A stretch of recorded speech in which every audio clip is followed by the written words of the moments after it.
brought a book with about 130 stories, but I'm only thinking I'm going to read 126. Because I know how you are. You think it's summer or something. Do you remember last week the scripture where the disciples came to Jesus and said, there's all these crowds here and we don't have enough food to feed them. You need to send them away. And Jesus said to them, no, you feed them. Right? And Jesus dealt with the crowds, even though just prior to this in Scripture, in Matthew's Scripture at least, we learned that his good friend, the prophet John the Baptist, had been beheaded. And so, while he needed time to mourn that, we're told last week he had compassion on the crowds and he spoke to them. And then when the disciples wanted to get rid of them, he said, no, feed them. This scripture follows that scripture, and so we have this scripture, the high winds and the rough seas.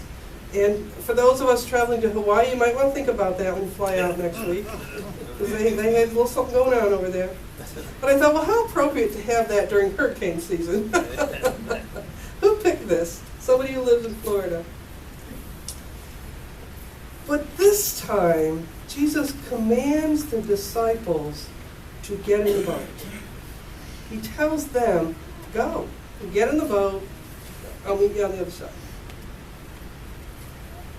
Now, it's a little bit reminiscent of the story in Matthew 8, where Jesus is in the boat with them when the storm blows up, and they get all afraid, and he calms, remember that? He calms the seas and the winds and all that. And at the end of that, it's Matthew 8, 23 to 27. In 27, we're told, they kind of say, we wonder who this is that can calm the seas and the winds the way he does. But this time it's different. This time it's different. They're alone in the boat. They've been sent on. They've been sent forward. And Jesus is doing what he needs to do. And again, after he dismisses the crowd, he goes to the mountain. And the mountain is used a lot in Scripture as the place where one goes to pray. And so he goes to pray. And they get all this wind and rain blowing up. And apparently this is something, I haven't been to the Holy Land. How many people have? Yeah, I figured Rabbi's been there. Okay. But what I'm told is that on that lake, that is a pretty routine occurrence, that these storms will blow in really quite out of the blue, unexpectedly, and so they wouldn't necessarily be unaccustomed to it, but that doesn't mean it's not scary anyway. But anyway, that's what I've read. So I'm glad there was someone with whom I could check that here today.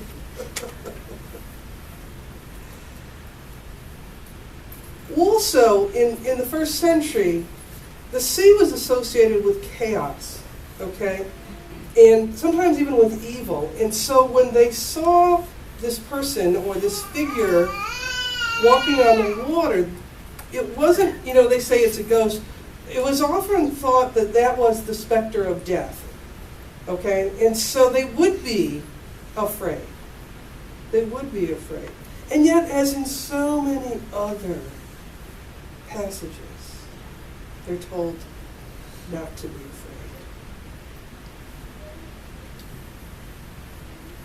He says to them, see if I can find it, take heart, it is I, do not be afraid. And many of the Bible commentators state that probably the real translation for it is I am. And if you remember that from the Old Testament of the Hebrew Scripture, that would let them know in their context that Jesus is identifying himself at this moment with God. And then there's Peter. Don't you love Peter? I think Jesus really loves Peter. I think he loves the fact that Peter asked to do stuff that nobody else would ask to do. And that he's always there to help Peter out when he screws it up.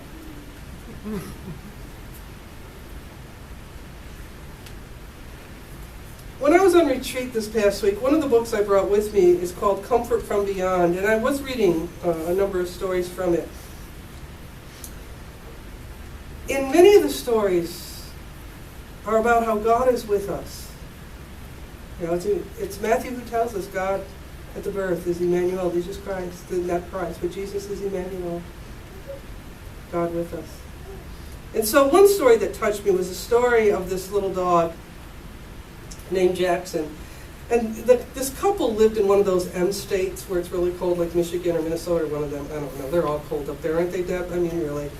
So, and it was wintertime, and so they let their dog out at night. So the dog got them up to let them out. I understand that. I was up at 2 this morning. And they let them out, and then somebody turned around, I remember it was a husband or wife, to get like a bathrobe or something because it was chilly out. When they turned back, Jackson had disappeared. So the two of them go out with their flashlights, and they're hunting and hunting and hunting and searching, and they can't find Jackson. And he's a little tiny dog, and it's like 0 degrees out. So they go home, and they sit at their kitchen table, and they wait for dawn because that's all they can do. They can't go back to sleep. And at dawn, they go out, and they search and they search and they search for Jackson. And then they see, off at the distance, a little group of horses. And they seem to be all huddled, looking at something. So they go over to where the horses are, and there on the ground is Jackson. And through the night, they apparently had remained huddled around him, breathing warm air on him, and keeping him alive for him to be found by the people who cared so dearly for him. I think that's the kind of comfort we're supposed to get from this story too. That when we get ourselves into situations where we think we've lost something or someone that we really care for, that we need to take heart. That's what they're told. Take heart. I am. It is I. Do not be afraid. I am with you. And story after story in this book were experiences of people who had had life after life experiences, or experiences where, like Jackson's experience, where they thought they had lost somebody, or they had, and then they have a sign that the person is really with them. And I just really believe that things like that happen and continue to happen, and people write about them and continue to collect them and publish them, for all of us to know what this story from Matthew has already told us. Not only I am, but I am with you. David Luce, who's one of my favorite commentators, was writing about why is it we only seem to go to God in prayer when things are really bad. When things are smooth, we have a tendency to kind of like drift along, and then something terrible happens, and there we are. Do you know the highest church attendance in the last 10 years was the Sunday after 9/11? Well, however many years ago that was, I guess more than 10 now. But the deal is, God is with us all the time. All the time. And when we forget that, because isn't that really what Peter did, was forget for that moment? And we start to sink. And most of us don't sink into the Sea of Galilee. Most of us, well, I know Cindy sunk in 6 inches of water yesterday kayaking, but most of us tend to sink into some kind of sea of fear or despair or abandonment. Those are the seas that I have trouble walking on sometimes. And yet those are the times when God is closest to us. It's another story in this book about two young girls that went out and were, I don't know, trying to get up some railroad trestle or something, and they slipped into some fast-moving stream water. And one couldn't swim, so she grabbed the other one who also couldn't swim. So the two of them were floundering. Of course, they had on heavy clothing, and so they were sinking to the bottom. And the one girl tells the story of how she felt a hand just grab her and pull her, and the next thing she knew, she was on shore. Now, you can choose to believe that, or you can choose to believe that somebody made that up because they wanted to make $12.95 publishing this book. But have you had an experience in your faith life where you found yourself drowning in something and then felt yourself buoyed or pulled up, pulled out of the mess, and maybe you weren't able to walk on water, but you knew that in it all you were cared for, and that no matter what, you would be cared for.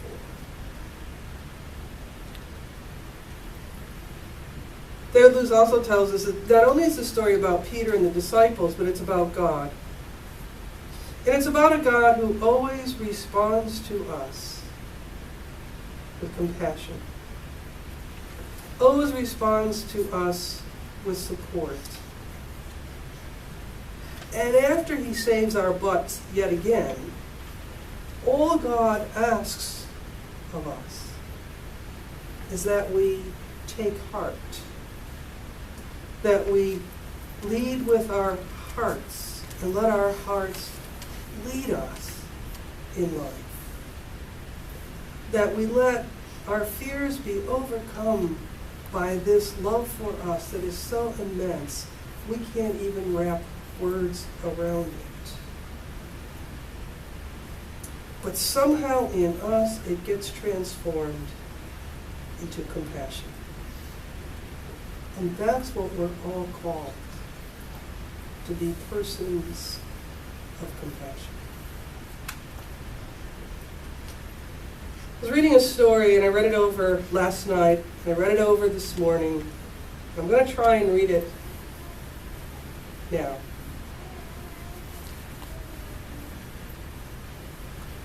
It's a mother's story about a son. He was diagnosed with pediatric neuroblastoma stage 4. And she writes, just 10% was what we learned Justin's chances were, but that was enough for us. And we clung to him and began a regimen of aggressive chemo and radiation. 10% to us was as good as 100%. Justin had to get better. I could not imagine the world without him. Everything was an adventure to him.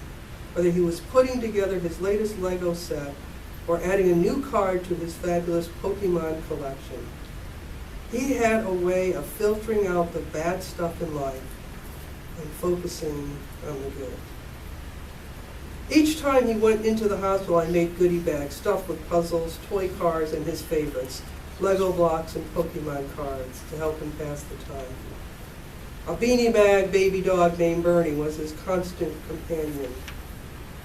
After a particularly difficult treatment, I made a cardboard box painted as a pirate's treasure chest filled with shiny beads that brought a sparkle back into his eyes. He stayed upbeat even as his strength waned. Sometimes all he could manage was sitting by the window with a book or playing with his brother. Then came the miracle that we had prayed for. He went into remission. The storm inside me was quieted, and I cherished every moment with him. I longed for him to get back from school, and I didn't care how messy his room was. 9 months into remission, he went for a regular checkup. The doctor called us into his office while Justin played in the waiting room. I didn't say anything, but Justin saw my expression. "What's wrong, Mom?" The test showed your cancer is back. He was quiet, then he said, is that why the nurse gave me 5 Pokemon cards today? I couldn't answer.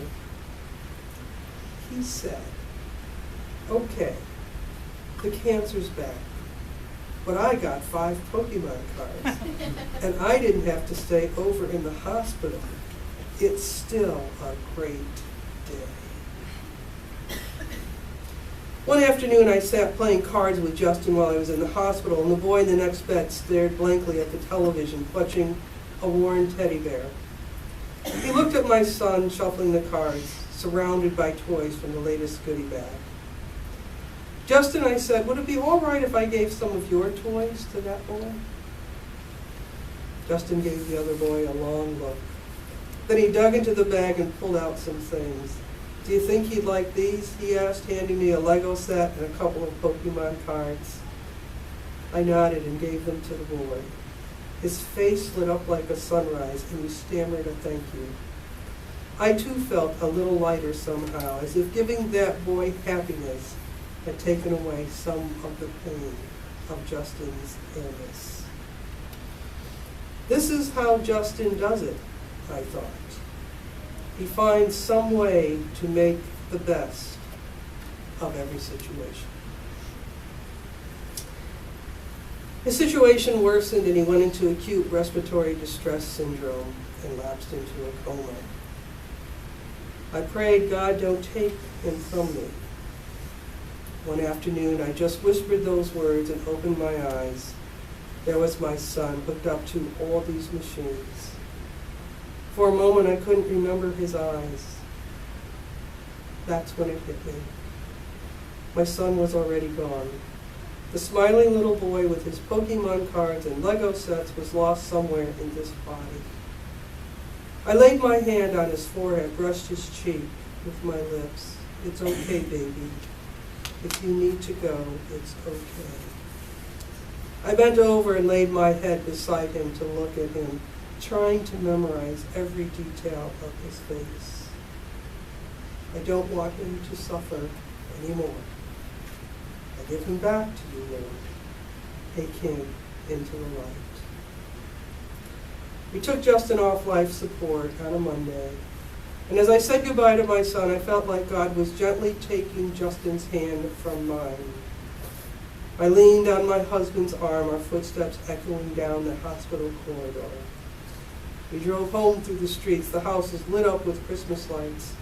And I pictured my son running among 1,000 times as many lights and not having to catch his breath anymore. But that didn't make it any easier to wake up the next morning and realize there was no reason to go to the hospital.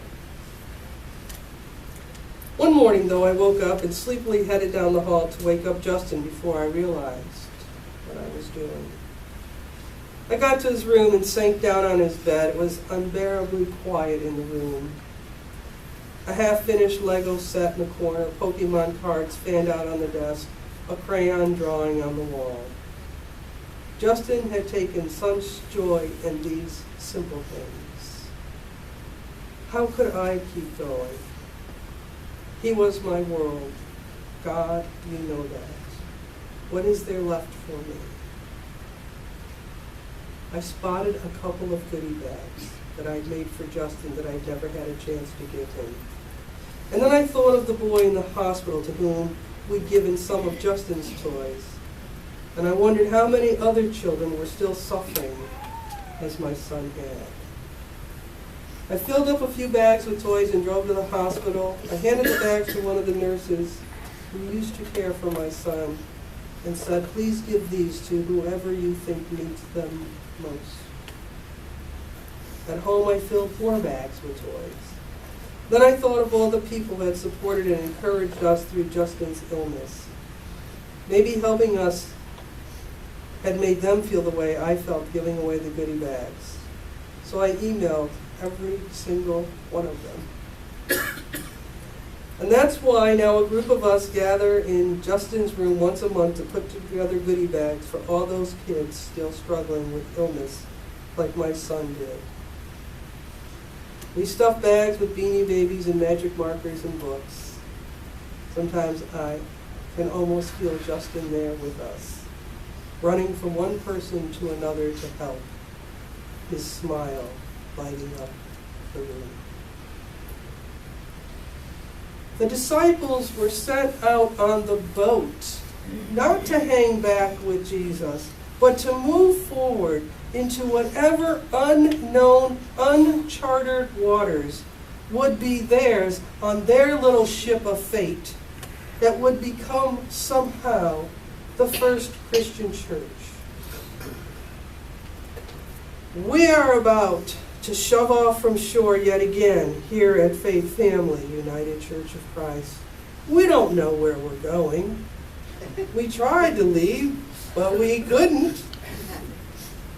But we know that wherever it is we go, it's into uncharted waters where we're being called while Jesus does what he needs to do and we do what Jesus needs us to do. And so, while a lot of us are focused on getting that building, and I am too because I'd like to know what it's like to have a pastor's office. What I think we're being called to do is put together a ministry of goodie bags. And so, I ask, how will we do that? Because that's what we need to do. We've already been comforted. We began with "Like a Bridge Over Troubled Water." Do you remember that from the 70s or 60s or whenever you first heard it? And you thought it was all about you. And it probably was.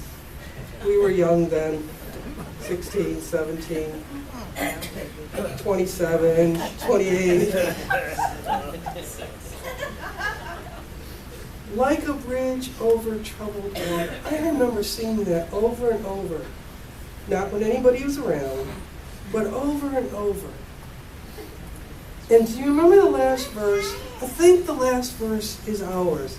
Sail on, silver girl, sail on by. Your time has come to shine.